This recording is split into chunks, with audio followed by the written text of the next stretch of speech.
Hello guys, మీ అందరికీ కూడా explain in Telugu ఛానల్కు స్వాగతం. బెంటెన్ షోలో మనం ఇప్పటికే చాలా వరకు ఏలియన్స్ చూసాం. హీట్ బ్లాస్ట్తో మొదలుపెట్టి ఏలియన్ ఎక్స్ వరకు చాలా ఏలియన్స్నే చూసాం. అయితే మనం చూసిన ఆల్మోస్ట్ అన్ని ఏలియన్స్కు ఒక ప్రాపర్ ఆరిజిన్ అయితే ఉంటుంది. అండ్ ఆ ఆరిజిన్స్ని కూడా మనం డైరెక్ట్గా షోలోనే చూసాము. కానీ కొన్ని ఏలియన్స్కి మాత్రం మిగిలిన ఏలియన్స్ లాగా ఒక ప్రాపర్ ఆరిజిన్ అయితే లేదు. అండ్ అలాంటి ఏలియన్స్లలో ఒకటే ఈ Echo. Ben Ten most used aliens లిస్ట్లో ఈ ఎకో టాప్ 4లో ఉంటుంది. ఏలియన్ ఫోర్స్ ఇంకా అల్టిమేట్ ఏలియన్ సిరీస్ మాత్రమే కన్సిడర్ చేస్తే మాత్రం ఇది టాప్ 1లో ఉంటుంది. దాన్ని బట్టి మీకు అర్థమై ఉంటుంది బెన్ ఈ ఏలియన్ ఏ రేంజ్లో వాడాడు. అయితే ఈ ఏలియన్కి ఒక ప్రాపర్ ఆరిజిన్ అంటూ ఏం లేదు. జస్ట్ మనకు ఇవి ఎక్కడి నుంచి వచ్చాయని ఆ ప్లానెట్ నేమ్, అలానే వీటి స్పీసీస్ నేమ్ తప్పించి వాటి బ్యాక్ స్టోరీ అయితే ఏం తెలీదు. అసలు ఇవి ఎలా ఎవాల్వ్ అయ్యాయి, ఆమ్నిట్రిక్స్లోకి దీని డిఎన్ఏ ఎలా వచ్చింది, ఇలాంటి విషయాలు ఏమి కూడా మనకు తెలీదు. మీకు ఒక్క ముక్కలో అర్థమయ్యేలా చెప్పాలంటే ఏలియన్ ఫోర్స్లో 30% ఆఫ్ ది ఎపిసోడ్స్లో ఈ ఎకో కనిపించింది. సో మనం ఈరోజు ఈ వీడియోలో ఈ ఏలియన్కు సంబంధించిన సీక్రెట్ ఆరిజిన్ గురించి మాట్లాడుకుందాం. ముందే చెప్తున్నాను, ఇది ఒక ఫ్యాన్ మేడ్ ఆరిజిన్ మాత్రమే. ప్రస్తుతానికి ఎలానో బెంటెన్ సిరీస్ కంప్లీట్ అయిపోయింది కాబట్టి అఫీషియల్గా దీనికి సంబంధించి ఎటువంటి ఆరిజిన్ వచ్చే అవకాశం అయితే లేదు. అందుకే ఉన్న దాంట్లో బెస్ట్ ఫ్యాన్ మేడ్ ఆరిజిన్ గురించి మాట్లాడుకుందాం. మరి ఇంకా ఎటువంటి లేట్ చేయకుండా వీడియో స్టార్ట్ చేద్దాం. ఆరిజిన్లోకి వెళ్ళే ముందు షోలో దీని హిస్టరీ గురించి ఒకసారి తెలుసుకుందాం. అయితే ఏలియన్ ఫోర్స్ మొదటి సీజన్ మొదటి ఎపిసోడ్లోనే మనకి ఎకో కనిపిస్తుంది. 5 ఏళ్ల తర్వాత బెన్ ఆమ్నిట్రిక్స్ను వాడాల్సిన పరిస్థితి అయితే వస్తుంది. అయితే బెన్ ఆమ్నిట్రిక్స్ను వాడడానికి దాన్ని యాక్టివేట్ చేయడానికి ట్రై చేసినప్పుడు మాత్రం అది యాక్టివేట్ అవ్వదు. దీంతో బెన్కు దాన్ని రీకాలిబ్రేట్ చేయడం తప్ప వేరే ఆప్షన్ ఉండదు. ఇంకా ఎప్పుడైతే ఈ రీకాలిబ్రేషన్ జరుగుతుందో ఈసారి మాత్రం ఆమ్నిట్రిక్స్లో మనం ఎప్పుడు చూడని కొత్త ఏలియన్స్ని చూసాం. అండ్ వాటిల్లో మొదటిగా వచ్చిన ఏలియనే ఈ ఎకో. అయితే బెన్కి అసలు ఈ ఏలియన్ గురించి ఏం తెలియదు. తను జస్ట్ తనకు తెలిసిన ఒక ఏలియన్గా ట్రాన్స్ఫార్మ్ అవ్వాలనుకుంటాడు. కానీ ఆమ్నిట్రిక్స్ గురించి తెలిసిందే కదా, దానివల్లనే ఎకోగా ట్రాన్స్ఫార్మ్ అవుతాడు. ఇంకా అప్పటి నుంచి ఈ ఏలియన్ బేభత్సంగా వాడతాడు అనుకోండి. ఈ ఏలియన్ను బెన్ ఎక్కువగా టాక్టికల్ ఫైట్స్ చేయడం కోసం వాడేవాడు. ఈజీగా క్లోన్స్ని ప్రొడ్యూస్ చేసి సౌండ్ ఎనర్జీతో ఎనిమిస్తో ఫైట్ చేస్తుంది కాబట్టి టాక్టికల్ ఫైట్స్లో ఇది one of the top alien అని చెప్పొచ్చు. అలానే ఈ ఏలియన్ మరో స్పెషాలిటీ ఏంటో చెప్పనా, ఇవి కొన్ని క్లోన్స్గా డూప్లికేట్ అవుతాయి కదా, అప్పుడు ఆ క్లోన్స్లో ఒకటే ఒరిజినల్ అంటూ ఉండదు. ఆ క్లోన్స్ అన్నీ కూడా ఒరిజినల్ బెన్తోనే సమానం. డూప్లికేట్ అయిన తర్వాత మనం ఒకదాని రియల్ అనుకుంటాం, మిగిలినన్నింటిని క్లోన్స్ అనుకునే వాళ్ళం కదా.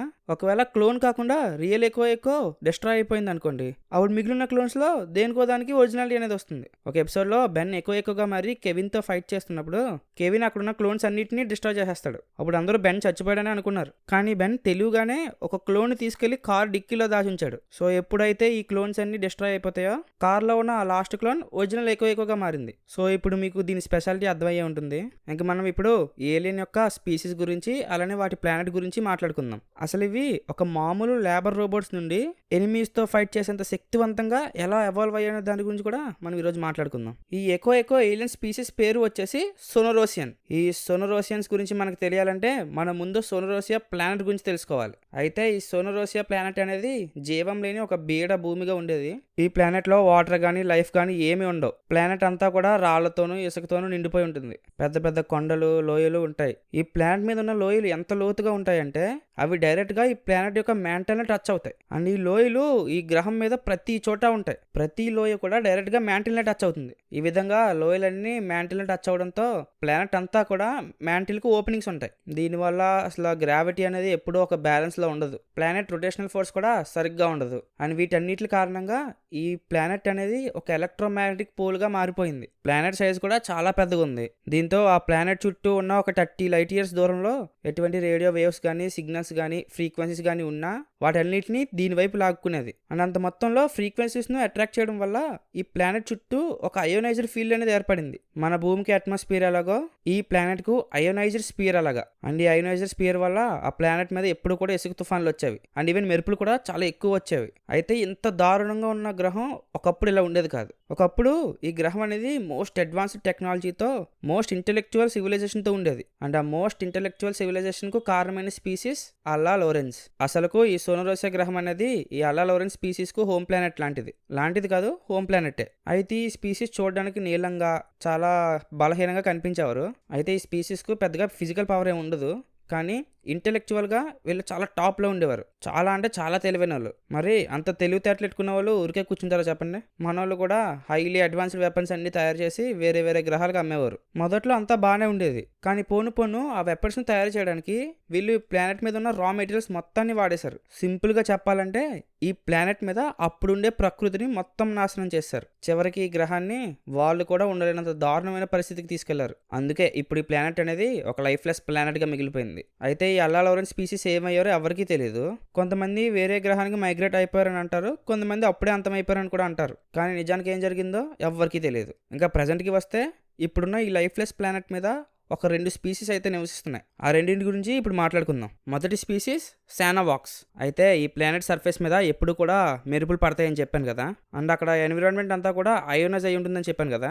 అల్లాలవరెన్స్ వాళ్ళు ఈ ప్లానెట్ నుంచి ఎప్పటి నుంచో కనిపించకుండా పోయారు, కానీ వాళ్ళ టెక్నాలజీ మాత్రం ఇంకా అక్కడే ఉంది. టెక్నాలజీ అంటే ఏదో పని చేసేది అనుకోకండి, అప్పటి టెక్నాలజీకి సంబంధించిన స్క్రాప్ అనేది ఇంకా ఆ ప్లానెట్ మీద అలానే ఉంది. అయితే ఆ స్క్రాప్లో కొన్ని వెజల్స్ కానీ పార్ట్స్ కానీ ఉండేవి, అండ్ ఈ లైట్నింగ్స్ అనేవి ఎప్పుడైతే ఆ వెజల్స్ని కానీ పార్ట్స్ కానీ స్ట్రైక్ అయ్యావో ఆ ఎనర్జీ అనేది అందులో ట్రాప్ అయిపోయేది. పోను పోను కొంతకాలం తర్వాతకి అక్కడున్న అయోనైజ్డ్ ఫీల్డ్ కారణంగా ఆ వెజల్స్ లో ట్రాప్ అయిన ఎనర్జీ అనేది ఒక కాన్షియస్నెస్ తెచ్చుకునేది, అండ్ అలా పుట్టినవే ఈ శానావాక్స్.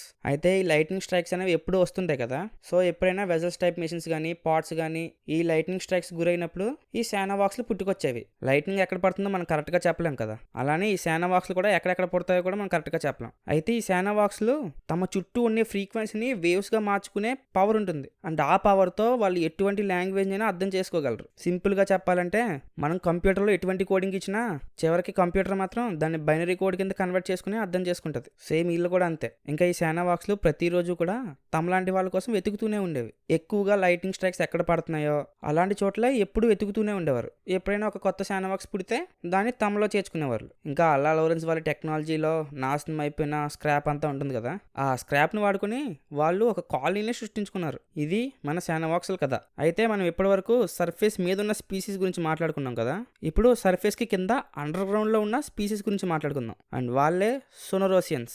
అయితే అల్లాలవరెన్స్ స్పీసీస్ ఈ గ్రహం మీద ఉన్నప్పుడు వాళ్ళు అండర్ గ్రౌండ్ లో పెద్ద పెద్ద కాలనీలను కన్స్ట్రక్ట్ చేశారు, అండ్ ఆ కాలనీస్ లలోనే ఇప్పుడు ఈ సోనోరోసియన్స్ ఉంటున్నాయి. మన ఎక్కువ స్పీసీస్ మరేదో కాదు, ఈ సోనోరోసియన్సే. ఈ సోనోరోసియన్స్ ను మనం ఒక బయోమెకానికల్ సౌండ్ ఎనర్జీ బీయింగ్స్ అని కూడా అనొచ్చు, ఎందుకంటే ఇవి సౌండ్ ఎనర్జీతో మాత్రమే బ్రతుకుతాయి. అయితే శానావాక్స్ల లాగా ఈ బీయింగ్స్ ఏమి ఇప్పుడు పుట్టుకొచ్చినవి కాదు. ఈ సోనోరోసియన్స్ అల్లాలవరెన్స్ టైం నుంచి కూడా ఉన్నాయి. అల్లాలవరెన్స్ స్పీసీస్ ఈ సోనోరోసియన్స్ను వాళ్లకు లేబర్లా పనిచేయడానికి తయారు చేసుకున్నారు. అయితే ఈ సోనోరోసియన్స్ బాడీ అనేది సిలికాన్తో తయారై ఉంటుంది. ఈ సోనోరోసియా ప్లానెట్ మీద ఎక్కువగా సిలికాన్ బాగా దొరుకుతుంది, కాబట్టి అల్లాలవరెన్స్ వాళ్ళు ఏం చేశారంటే ఆ సిలికాన్కు ఒక బాండింగ్ ఏజెంట్ను అప్లై చేసి ఈ సోనోరోసియన్స్ను తయారు చేశారు. ఈ బాండింగ్ ఏజెంట్ కారణంగా వీటిని చాలా ఈజీగా క్లోన్స్లా డూప్లికేట్ చేయొచ్చు, అండ్ ఎన్ని క్లోన్స్ని డూప్లికేట్ చేస్తే అంతవరకు అవి చేసేవి. అయితే వీటి బాడీ సిలికాన్తో తయారైందని చెప్పాను కదా, సిలికాన్ అనేది సౌండ్ను చాలా బాగా అబ్జర్వ్ చేసుకుంటుంది. కాబట్టి అల్లాలవరెన్స్ వాళ్ళు ఏం చేశారంటే ఈ సిలికాన్ రోబోట్స్ను పని చేయించడానికి సౌండ్ ఎనర్జీనే వాడేవారు. వీళ్ళకి మళ్ళీ సపరేట్ పవర్ సోర్స్ కూడా ఏం అవసరం లేదు, జస్ట్ వాడి చుట్టూ వచ్చే నాయిస్ని అబ్జర్వ్ చేసుకుని ఆ సౌండ్ ఎనర్జీనే తమ పవర్గా మార్చుకునేవాళ్ళు. అయితే ఇప్పుడు అండర్ గ్రౌండ్లో ఉన్నట్టు అప్పుడు కూడా వీళ్ళు అండర్ గ్రౌండ్లో ఉండేవారు కాదు, కానీ ప్లానెట్ మొత్తం నాశనం అయిపోతున్నప్పుడు వీళ్ళ సర్వైవల్ కోసం అండర్ గ్రౌండ్కి వెళ్ళిపోయారు. చెప్పాను కదా, అల్లాలవరెన్స్ వాళ్ళు అప్పటి టైంలోనే పెద్ద పెద్ద కాలనీస్లను ఈ అండర్ గ్రౌండ్లో కన్స్ట్రక్ట్ చేశారు. ఇప్పుడు ఆ కాలనీలనే ఇవి తమ ఇల్లుగా చేసుకున్నాయి. వీళ్ళు మొత్తానికి అండర్ గ్రౌండ్లో అయితే ఉండిపోరు, ఏవైనా రా మెటీరియల్స్ అవసరమైనప్పుడు మాత్రం ఖచ్చితంగా సర్ఫేస్ మీదకి వస్తారు. అండ్ అప్పుడు కూడా మోస్ట్లీ క్లోన్స్నే పంపించేవారు. శానావాక్స్ లాగే ఈ సోనోరోసియన్స్ కూడా ఆ అయోనైజ్డ్ ఫీల్డ్ వల్ల ఎఫెక్ట్ అయ్యి ఎవాల్వ్ అవుతూ వచ్చాయి. అండ్ ఈ సోనోరోసియన్స్ అనేవి చాలా ఫ్రెండ్లీగా ఉంటాయి, ఎందుకంటే వాళ్ళని ప్రత్యేకించి తయారు చేసింది అసిస్టెన్స్ కోసమే కదా, అందుకే ఇవి చాలా అంటే చాలా ఫ్రెండ్లీగా ఉంటాయి. సర్ఫేస్ మీద ఉన్న శానావాక్స్లు ఇంకా అండర్ గ్రౌండ్లో ఉన్న వీళ్ళు ఇద్దరు కూడా పరిచయాలు పెంచుకుని ఒకరికొకరు సహాయం చేసుకుంటూ ఉండేవారు. సోనోరోసియన్స్ ఏమో తమ మెమరీస్లో ఉండే అల్లాలవరెన్స్ గురించి ఈ శానావాక్స్లకు చెప్పేవారు. అలానే శానావాక్స్లు కూడా ఆకాశం నుంచి వచ్చే ఫ్రీక్వెన్సీల గురించి సిగ్నల్ గురించి ఈ సోనోరోసియన్స్కి చెప్పేవాళ్ళు. అయితే ఆకాశం నుంచి వస్తున్న ఆ సిగ్నల్స్ను ఈ శానావాక్స్లు తమ మాస్టర్స్ పంపుతున్నారేమో అని అనుకునేవాళ్ళు, కానీ అవన్నీ జస్ట్ స్పేస్లో ఉన్న ర్యాండమ్ సిగ్నల్స్ మాత్రమే. ఎందుకంటే ఈ ప్లానెట్ అనేది ఒక స్ట్రాంగ్ ఎలక్ట్రోమాగ్నెటిక్ పోల్లా పనిచేస్తుందని చెప్పాను కదా. ఈ ప్లానెట్ దూరం నుంచి అబ్జర్వ్ చేసుకునే ఆ ఫ్రీక్వెన్సీలను వీళ్ళు విని తమ మాస్టర్స్ ఆ సిగ్నల్స్ పంపుతున్నారేమో అని అనుకునేవాళ్ళు. బట్ ఎనీవే ఈ 2 స్పీసీస్ కూడా కొంచెం కామన్ ఫ్రెండ్లీ స్పీసీసే. సో గాయస్ ఇది మన ఎక్కువ స్పీసీస్ అయిన సోనోరోసియన్స్ యొక్క ఆరిజిన్. అయితే ఈ సోనోరోసియన్ డిఎన్ఏ అనేది యాజ్ముత్ కలెక్షన్లో ఉందంట. అందుకే ఆమ్నిట్రిక్స్ రీకాలిబ్రేట్ అయినప్పుడు వెంటనే ఇది బయటపడింది. అంతేగాని బెన్ ఎప్పుడు కూడా ఈ ఏలియన్ సెపరేట్గా స్కాన్ చేయలేదు. బెంటన్ షో మేకర్స్ అయితే ఇప్పటి వరకు దీనికి సంబంధించి ఎటువంటి అఫీషియల్ ఆరిజిన్ రిలీజ్ చేయలేదు. కాబట్టి దీన్నే ప్రస్తుతానికి మనం మెయిన్ ఆరిజిన్ అని అనుకుందాం. మేబీ ఫ్యూచర్లో బెంటన్ మళ్ళీ రీస్టార్ట్ అయితే అప్పుడు కొత్త ఆరిజిన్ వచ్చే అవకాశం ఉంది. అది జరిగే వరకు దీన్నే మెయిన్ అనుకోవాలి. ఇంకా ఈ ఏలియన్ యొక్క పవర్స్ గురించి ప్రత్యేకించి చెప్పాల్సిన అవసరం లేదనుకుంటా. సోనిక్ వేవ్స్ను రిలీజ్ చేయడంతో పాటు కొన్ని వందల క్లోన్స్ను కూడా ప్రొడ్యూస్ చేయగలిగేంత పొటెన్షియల్ ఉంటుంది ఈ ఏలియన్కి. అండ్ ఈవెన్ ప్రొడ్యూస్ చేయడమే కాదు, తమ చుట్టుపక్కల ఉన్న సౌండ్ వేవ్స్ ఉంటాయి కదా, వాటిని కూడా కంట్రోల్ చేయగలవు. సో గాయస్ ఈ ఎకో ఫ్యాన్ ఆరిజిన్ గురించి మీకేమనిపించిందో కామెంట్ చేయండి. ఒకవేళ మీ దగ్గర ఇంతకంటే మంచి ఆరిజిన్ ఉందనుకోండి, దాన్ని కూడా కామెంట్ చేయండి, లేదా మన ఇన్స్టాగ్రామ్ అకౌంట్కి వచ్చి డిఎం చేయండి.